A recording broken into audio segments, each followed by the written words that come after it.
Assalamualaikum warahmatullahi wabarakatuh. Bismillahirrahmanirrahim. Allahumma sholli wa sallim barik ala sayyidina Maulana Muhammadin wa ala alihi washabihi ajmain amma ba'du. Lihat istighfar. Ketika kita istighfar itu masih butuh istighfar yang lain. Nah, dalam kebaikan juga gitu. Ketika kita baik jadi orang soleh, ternyata bawaan kita ingin dihormati. Dulu sebelum kita soleh itu ya kalau di majelis di belakang nggak tersinggung, nggak diperlakukan khusus, nggak tersinggung. Tapi setelah kita soleh, setelah kita kiai, setelah kita dosen, setelah kita rektor, kalau nggak duduk di depan tuh kayak nggak diregani. Itu ya termasuk mental-mental yang kurang baik kalau dalam ilmu tasawuf. Justru setelah kita terpelajar, malah permintaannya aneh-aneh. Padahal agama ini hanya mengajarkan wa ma umiru illa liya'budu wa mukhlishina lahuddin. Agama ini hanya mengajarkan kalau ingin jadi orang soleh yang ikhlas. Kalau ingin jadi dosen, dosen yang ikhlas. Kalau ingin jadi guru, ya guru yang ikhlas. Karena biaya tidak ikhlas itu mahal sekali. Dan kalau sudah mahal sekali, ini negara bisa jebol, sistem sosial bisa jebol. Jadi ini hal-hal yang khas kiai, karena kalau yang kajian kampus, saya yakin Pak Rektor, Pak Wakil Rektor, dan Pak Ketua Yayasan lebih tahu, anak-anak mahasiswa lebih tahu. Saya kalau ngaji di kampus memang kan cerita khas pesantren, karena justru ini saling melengkapi. Saya tidak perlu basa-basi bicara ilmu khas mereka karena mereka lebih tahu. Kalau dalam bahasa Rasulullah SAW, antum a'lamu bi umuri dunyakum. Kamu lebih tahu tentang urusan yang kamu geluti. Tapi kalau urusan akhirat, urusan agama mungkin karena kita yang menekuni itu, mungkin kita lebih utara ilmu yang saya utarakan hari ini, sore ini, bahwa orang soleh sendiri itu sebetulnya nanti masih ditanya sama Allah tadi. Kenapa kamu nyembah saya? Karena ingin masuk surga. Kenapa kamu nyembah saya? Takut neraka. Lalu kamu tidak hormat saya, kata Allah, ketika saya tidak bikin surga, tidak bikin neraka. Akhirnya mereka sadar bahwa ibadah itu harus murni karena Allah Subhanahu wa ta'ala, bukan karena takut masuk neraka, juga bukan karena ingin masuk surga. Ya sama seperti kita mencintai anak kita, yaitu sebagai karena anak kita. Jangan karena anak kita ringkeng satu, anak kita kumplot, lalu terus kita membiarkan anak kita saat ada naik kelas. Toh tetap anak kita. Saya mencintai suami saya karena dosen penghasilannya banyak, lalu suatu saat kalau ada masalah di PHK atau ada masalah terus tidak suami kamu. Makanya di sini agama itu sangat menyarankan kesejatian. Jadi dia suami kita, dia anak kita, apapun kondisinya. Nah kira-kira gitulah, ikhlas itu kira-kira seperti itu. Jadi jangan sampai alasan-alasan yang bersifat materialistik itu yang menjadikan kita mencintai istri karena cantik, mencintai suami karena hasilnya besar. Suatu saat kalau itu berubah, kita akan masalah. Di sini agama menyarankan ikhlas, ikhlas, ikhlas. Makanya semua kitab di khazanah kita dimulai bab niat. Bab niat. Niat itu begini. Sehingga ada seorang yang tanya, kenapa ahli surga masuk surga selamanya, padahal amalnya paling banter 80 tahun. Tetapi kenapa ahli neraka akhirnya masuk neraka sampai selamanya, padahal kalaupun dia bejat hanya 80 tahun.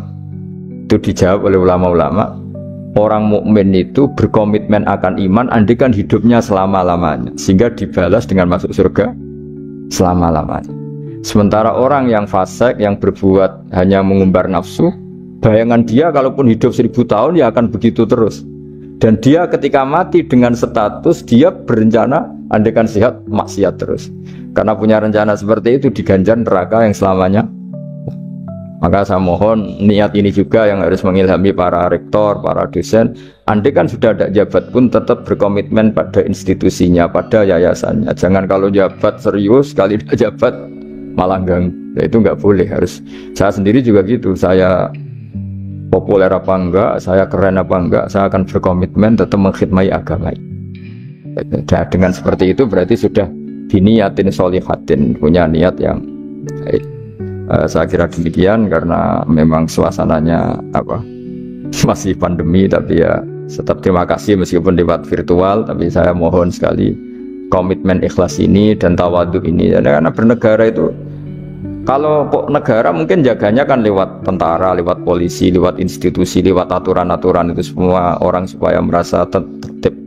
Tapi kita sebagai kiai, tertib itu dimulai cara tawaduk tadi, karena kita tidak merasa paling benar sehingga hubungan dengan siapapun kita akan baik. Tapi kalau sudah orang merasa benar sendiri, Bahkan saya dengan anak saya itu ya sering takut. Ya karena jangan-jangan benar anak saya. Saya berkali-kali cerita di mana-mana, bapak saya itu kalau ada santri sedang guyon mau manggil tuh gak jadi. Padahal beliau ingin memerintahkan untuk urusan apa, alasannya bahagia itu mahal, sehingga kalau saya jadi manggil ganggu bahagianya santri ini. Saking tawaduknya bapak saya, bahagia itu mahal. Jadi kalau saya manggil pas dia bahagia mengganggu. Padahal bapak itu kiainya. Jadi orang dulu kearifannya tawaduk itu sampai dengan santrinya, dengan anaknya itu tawaduk. Dan ini yang menjadikan kita semua baik-baik saja ya karena tawaduk. Makanya orang kuno dulu itu kalau nasihati anaknya mau merantau itu mesti yang enggak lupa itu jolali sholat sampai wong sing apik, sing tawaduk, sing ngalah. Saya mohon kearifan ini dijaga karena kita bernegara ini sampai merdeka ya barokahnya kearifan leluhur. Kita sudah menikmati kemerdekaan sedemikian rupa itu kenapa bangsa ini bisa lolos dari penjajahan? Karena orang-orang luhur dulu itu nasihatnya tunggal tadi. Kita patriotik, kita heroik, hubungan dengan negara memberi, sehingga terus bisa merdeka. Coba kalau dulu sudah latihan merdeka, hubungannya mendapat, geger rebutan aset, rebutan apa saja bisa habis. Kita cerita sedikit tentang tag resminya kebangsaan. Jadi kalau dalam bahasa Arab, kebangsaan atau komunitas itu disebut al-mustama. Dulu Rasulullah SAW pernah mengingatkan kita semua akan hak-hak bertetangga atau hak-hak bersosial. Ada satu orang yang punya 3 hak, yaitu dia seorang muslim berarti saudara seagama, dia kerabat Anda berarti saudara karena kerabat unsur genetik, 3 karena dekat. Sehingga tetangga yang seperti ini punya 3 hak, yaitu hak satu agama, satu kerabat, dan satu komunitas. Kedua yang punya 2 hak, yaitu dekat dan seagama tapi tidak keluarga. Ketiga yang punya 1 hak, yaitu atas nama mereka dekat meskipun beda agama. Sehingga dari dulu Islam tidak pernah bermasalah ketika berteman sama non-muslim, sama komunitas yang macam-macam. Karena ketika kita bertetangga, siapapun dia itu punya 1 hak untuk kita berbuat baik sebagai atas nama tetangga, disebut hakul jar. Lalu lama-lama ada komunitas yang bernama negara, baik bersistem republik maupun bersistem kerajaan atau dengan sistem-sistem yang lain, yang mengharuskan kita bersosialisasi secara baik. Nah, lalu yang jadi ciri khas pesantren, ciri khas khazanah ulama adalah berbuat baik sama orang lain itu gampang. Gampangnya itu dimulai bahwa dengan berbuat baik itu kita dapat pahala. Kedua, dengan cara tawaduk. Tawaduk itu tidak merasa benar sendiri, tidak merasa superior sendiri, tidak merasa paling top sendiri. Ada beberapa paradok yang mungkin menjadi pelajaran kita. Mungkin di antara kita ada yang doktor, ada yang profesor, ada yang kiai alim, ada top. Tapi seringnya orang tuanya itu kadang-kadang itu tidak tamat SD, tidak tamat SMP itu. Jadi orang nggak tamat SMP bisa mengkader atau menciptakan orang sampai doktor. Kadang-kadang kita yang dokter menjadikan anak naik kelas saja susah. Pertanyaannya yang pinter itu siapa gitu. Jadi orang awam bisa menjadikan anaknya alim, dokter, kiai. Tapi setelah kita dokter, karena mungkin hidup kita mapan atau jabatan kita mentereng, itu didik anak itu susahnya bukan main. Sehingga di sini orang harus berlatih kearifan. Dulu mungkin ketika kita kecil, karena dengan segala keterbatasan keluarga kita, juga komunitas kita, atau zaman kita itu, yang menggerakkan kehidupan itu kearifan. Sehingga orang itu bawaannya sudah bijak, mengalami apa saja bijak. Misalnya nggak punya uang ya tetap punya harapan. Tapi kalau sekarang nggak, belum sudah ditabungkan, diasuransikan, sehingga orang itu kepercayaan sama materi itu luar biasa, bergantung sama materi. Dan itu awal dari masalah ketika yang diangan-angan itu tidak ada, karena terlalu bergantung sama materi. Jika kita yang nekuni dunia ulama, nekuni dunia fikih, kita terus belajar belajar bahwa orang-orang top itu dilahirkan dari kearifan, bukan dari hal yang bersifat materi. Kearifan ini penting. Saya beri contoh dulu. Ada orang itu kholi itu dalam bahasa Arab artinya preman. Itu dia preman sekali. Ketika Nabi Isa jalan-jalan dengan Hawariyin, kaum pilihan, bawaannya orang soleh itu mulai dulu itu menarik, meskipun bagi orang yang tidak soleh.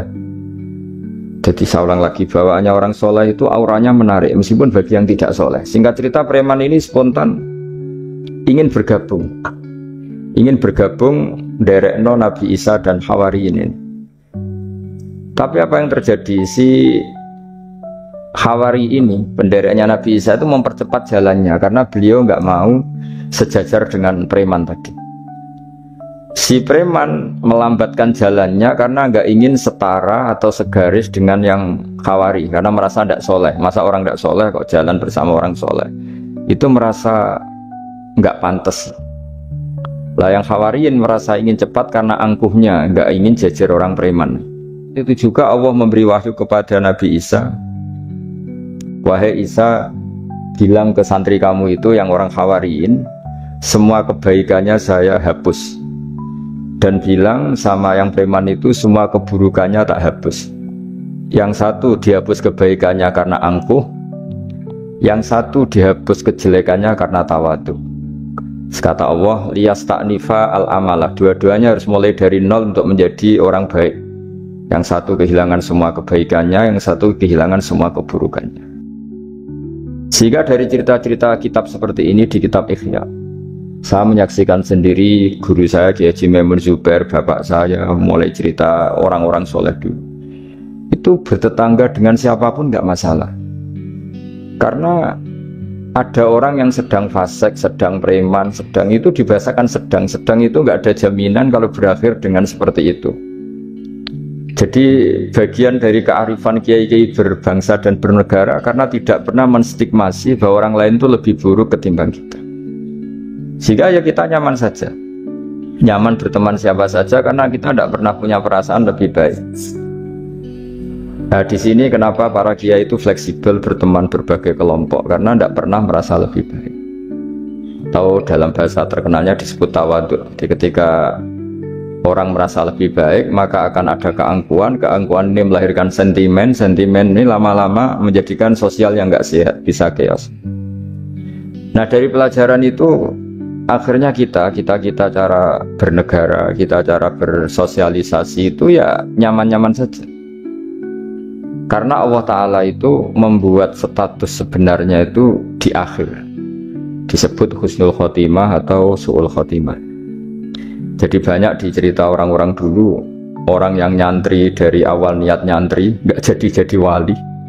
Sunan Kalijogo yang pertama kenal Sunan Bonang karena ingin garong, karena ingin begal, dalam cerita-cerita yang legendaris itu justru jadi santrinya dan jadi wali. Jadi perkenalan yang awalnya tidak baik berakhir dengan baik. Kadang-kadang perkenalan yang baik berakhir dengan kroni, dengan macam-macam yang tidak baik. Nah dari sekian peristiwa itu akhirnya para ulama menyimpulkan bahwa hanya biyadihi al-amru, hanya Allah yang bisa mengendalikan semua urusan. Sampai-sampai Nabi misalnya kurang berkenan sama namanya Wahsy, karena Wahsy itu pembunuh Sayyid Hamzah, paman yang paling dicintai Rasulullah. Itu mangkelnya Nabi sebagai manusia itu ya mangkel betul. Tapi sama Allah justru Wahsy ini dikasih hidayat, kemudian menjadi Islam dan Islamnya baik sekali. Dan dulu ada sahabat namanya Sa'labah, itu pecinta masjid, sering ibadah. Tapi karena mungkin saking overnya atau gimana, dia trauma jadi orang soleh, malah jadi orang nggak bener. Cerita-cerita seperti ini tuh memang nggak bisa digeneralisir, untuk curiga sama orang-orang soleh. Tapi saya pastikan cerita seperti ini tuh melahirkan kearifan bahwa manusia itu akan selalu dalam tanda petik ketakutan, dalam kekhawatiran bahwa mereka tidak bisa mengakhiri hidupnya dengan baik. Sehingga di sini melahirkan kearifan, dan dari kearifan itu kita bernegara itu akan baik, karena kita tidak mungkin menstigmasi kelompok lain itu sangat buruk atau sangat bahaya atau ancaman, karena kita sama-sama punya kearifan untuk berkawan, bersosialisasi. Dalam kitab-kitab yang saya baca, ini karena acara kampus, muhasabah yang sebenarnya itu ya dimulai dari hal-hal seperti ini. Saya sering baca kitab namanya kitab Al-Hikam. Itu beri satu pemikiran besar bahwa yang kita kira baik itu ya orang lain itu. Jadi kiai-kiai kecil itu kan lakunya itu ya di acara-acara kecil itu. Ya kalau kiai besarnya datang pasti ini nggak keduman. Jadi acara manakipan kok kiai besar datang, wong jadi lakon itu pendak ada acara gitu saja kok yang besar datang pasti jadi tidak laku itu. Ada acara seminar di SMP kok yang datang rektor Unifek itu kan terus nggak payu yang narasumber kecil-kecil itu. Jadi dibalik datang yang niatnya merakyat justru menutup atau memahjubkan orang-orang yang harusnya jadi aktor di situ. Itu kan ibarat kita bikin toko besar di daerah-daerah tertinggal, niatnya baik supaya daerah itu maju, kebutuhannya terpenuhi. Tapi ini yang retail-retail kecil menjadi terancam. Nah di sini terus ada kearifan dalam kitab hikam yang dijelaskan itu. Manusia itu siapa? Manusia itu orang yang saat baik saja itu ada jeleknya, apalagi saat jelek. Dulu bapak saya sering guyon itu, kalau ada imam masjid istiqomah jadi imam terus sampai tua jadi imam tuh kan seringnya dipuji istiqomah. Tapi kata bapak saya itu karena dia istiqomah itu tidak ada kader sampai orang lain frustrasi jadi imam. Jadi di balik istiqomahnya ini sebetulnya memahjubkan sekian kader imam itu. Karena terus orang lain jadi imam nggak berani itu. Dan akhirnya nggak ada kaderisasi. Tapi misalnya dia pelin-pelan juga tidak baik. Masa imam kok pelin-pelan kadang hadir kadang enggak. Orang yang terlalu mencintai istri juga gitu. Kalau terlalu harmonis pasti ibunya terancam, saudara-saudara keluarganya terancam, sehingga hubungan sosialnya dengan keluarganya kurang baik. Begitu juga dengan teman-temannya. Tapi kalau agama menyarankan dengan istri yang mesra juga keliru. Masa menyarankan begitu? Tapi kalau terlalu mesra pasti hak-haknya yang lain terganggu. Nah ini yang disebut muhasabah. Muhasabah itu kata kitab hikam, kita harus mengevaluasi bahkan dalam hal-hal yang tadi, yang baik. Termasuk dalam kitab itu dijelaskan bahkan minta surga saja atau minta neraka itu ya kadang-kadang kurang baik. Bukan karena mintanya yang kurang baik begini. Orang soleh, ini cerita orang soleh. Nanti orang-orang yang soleh itu kalau ketemu Allah itu masih digojlok lah, masih agak-agak disalahkan gitu. Kenapa kamu ibadah terus itu? Gusti karena saya ingin masuk surga. Yang satu ditanya, kenapa kamu ibadah serius? Karena saya takut masuk neraka. Akhirnya Allah ngendikan masyhur itu dalam hadis. Laulam akhluk jannatan wala naron, alam akun ahlan an uto'a. Lalu andaikan saya tidak bikin surga atau neraka, lalu kamu tidak nyembah saya. Berarti kamu nyembah saya karena saya bikin surga, saya bikin neraka. Andaikan saya tidak bikin surga atau bikin neraka, berarti kamu tidak nyembah saya. Kaget orang soleh ini. Padahal Allah selalu Tuhan meskipun tidak bikin surga dan tidak bikin neraka. Tapi orang bisa baik itu karena dimotivasi ada surga dan neraka. Tapi andaikan kita menyembah Allah karena surga karena neraka, problemnya lalu kalau Allah tidak bikin surga apa neraka, apa kita terus tidak baik, tidak menyembah Allah. Sehingga kalau di Quran itu ada fattaqun nar, tapi ada fattaqun ya ulil albab. Takutlah kepada saya kalau kamu punya akal. Jadi takutnya bukan kepada tidak masuk surga atau takut masuk neraka, tapi takutnya pada Allah Subhanahu wa ta'ala. Begitu juga hubungan kita dengan istri. Tidak muji istri itu gimana? Kita misalnya ditanya, kenapa kamu mencintai istri kamu? Karena dia cantik, karena dia baik. Sebenarnya kalimat itu bahayanya adalah berarti suatu saat Mas aku Esrayu kira seneng aku. Tapi kebetulan rata-rata istri ini diomongin gitu tuh bangga karena dipuji cantik. Padahal sebenarnya ini masalah. Kalau mencintai karena cantik, suatu saat pasti tidak cantik. Artinya apa? Apapun pilihan kata kita sebenarnya ada banyak masalah. Karena tadi menurut kitab hikam, manusia itu siapa? Orang yang saat baik saja itu ada jeleknya. Kalau kamu mencintai seorang karena dia baik, berarti suatu saat kalau tidak baik kamu tidak cinta. Bukan karena kemanusiaan. Kalau kamu menyembah Allah karena surga, andaikan Allah tidak bikin surga, berarti kamu tidak menyembah Allah. Padahal enggak, kita menyembah Allah meskipun andaikan Allah tidak bikin surga, tidak bikin apa? Neraka. Nah, Evaluasi-evaluasi seperti ini itu dibutuhkan muhasabah, karena kita bernegara sampai sebaik ini itu barokahnya ilmu, barokahnya tawadhu. Tawadhu itu tidak pernah menvonis bahwa kelompok lain atau orang lain itu lebih baik ketimbang kita. Saya punya contoh, saya punya santri banyaklah cerita-cerita seperti ini yang tidak pati alim. Barokahnya ndak alim itu hidup di daerah-daerah tertinggal. Itu juga di kampus lah, gara-gara dia tidak kumplot mungkin atau mahasiswa biasa mungkin hidup di daerah-daerah tertinggal. Barokahnya apa? Karena hidup di daerah tertinggal semuanya dia itu pionir, bikin masjid sendiri, nyari-nyari tanah sendiri. Ya sudah, akhirnya dia pendiri masjid. Begitu juga anak-anak mahasiswa yang di kampung-kampung tertinggal, mungkin dia mengadakan pipanisasi dari gunung atau apalah, bantu masyarakat, yang semuanya dia serba pionir. Tapi kita yang mungkin elit ya, beberapa santri yang pinter mungkin karena juara tahfidz atau juara apa, terus diumrohkan ke Mekah. Terus kalau ngaji di masjid mungkin jadi disangoni pakai uang kas masjid. Begitu juga kalau kita kumplot mungkin beasiswa dapat dari negara, kita kuliah di Jerman, di Amerika. Nah nanti pertanyaannya ketika di akhirat itu yang santri yang nggak pinter tadi, karena dia statusnya itu pendiri masjid, mengadakan masjid dari tidak ada menjadi ada. Sementara kita yang terhormat kadang-kadang hisabnya berat.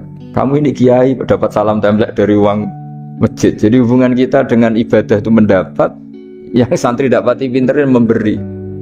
Mahasiswa juga gitu, mahasiswa yang kurang pinter itu hubungannya dengan negara memberi. Ada daerah tertinggal yang dia sebagai pemberinya. Pemberi itu artinya mengatur daerah situ yang tertinggal, punya akses jalan, barokahnya dia, punya mata air, barokahnya dia. Kadang-kadang yang pintar hubungannya dengan negara mendapat. Nah di sini namanya muhasabah. Jadi ya tapi terus kita menyariatkan kalau gitu goblok saja Gus, ya jangan, masa goblok disyariatkan gitu. Tapi kalau andekan semuanya pintar tuh ya kacau. Dunia ini ya kacau. Karena hubungannya pasti inginnya mendapat, bukan memberi. Nah barokahnya hal-hal seperti ini alhamdulillah di Indonesia, TV-TV itu juga sering memberi penghormatan kepada orang-orang yang pionir di daerah-daerah tertinggal. Nah ini penting saya utarakan supaya perasaan kita berbangsa dan bernegara itu jaga empati sama yang lain, kehormatan, jaga. Saya sebagai kiai itu ya kadang-kadang itu nangis ya di depan Allah. Orang-orang yang dulu bekerja nyari uang ya, memang ya nyari uang. Tapi barokahnya punya iman sedikit, atau mungkin imannya ya biasa saja, kerja di Korea bikin komunitas masjid. Mahasiswa yang di Jerman, di Amerika juga punya komunitas bikin masjid. Padahal kan di kampungnya itu mungkin orang yang sering ngerasani kiainya dan kurang cocok atau masjidnya kurang gimana. Jadi kalau di daerah yang Islamnya sudah sehat itu agak-agak komplain, kerannya buntu saja sudah geger. Tapi dia ketika di daerah nggak ada masjid berikhtiar untuk bikin masjid. Jadi komunitas kesolehan itu kadang-kadang kemapanan kalau terlalu lama itu hanya melahirkan orang ingin komplain. Tapi yang tidak mapan sama sekali malah melahirkan orang itu heroik. Ketika negara ini sehat, mungkin orang malah menuntut negara. Padahal sebelum berbentuk negara, orang semuanya ingin memberikan hartanya, bahkan nyawanya untuk memerdekakan Indonesia. Nah, sehingga pesan saya sama Universitas Veteran bahwa ketika kita mapan pun itu dengan asumsi tidak mapan, sehingga hubungan kita dengan institusi, dengan yayasan, dengan pesantren, dengan yang kita pimpin itu hubungan heroik, bukan hubungan mendapat. Saya termasuk orang yang sering dimintai nasihat-nasihat, banyak rektor, banyak pejabat, juga banyak kawan kiai. Saya itu terobati itu yaitu semuanya kita, termasuk setelah mapan itu usahakan hubungan itu hubungan heroik, sehingga inginnya memberi. Nah, di sini disebut wa mimma razaqnahum yunfikun. Orang baik itu siapa? Orang yang hubungannya itu ingin memberi, bukan ingin mendapat. Sehingga Rasulullah berkali-kali ngendikan al yadul ulya khairum minal yad. Di mana-mana itu tangan memberi lebih baik dibanding tangan meminta. Nah, sekarang kenapa banyak problem di beberapa negara?